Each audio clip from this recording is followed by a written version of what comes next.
connections you meet, the education you're going to get, the way you're prepared for after high school is something you can't find anywhere else.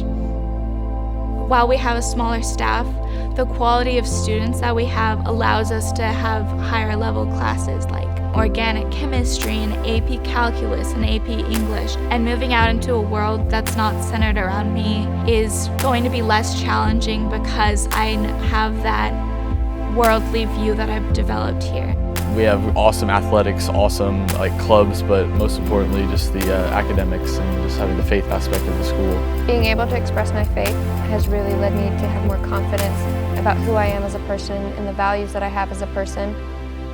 I know I can lean on my teachers if I'm having a difficult time and they'll just say, "I'm praying for you," or that they're thinking of me.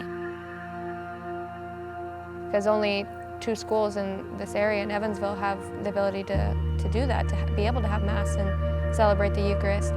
And even taking it further than that, if you're feeling that something's on your mind or something that you need a prayer about, you can pray about it with your class.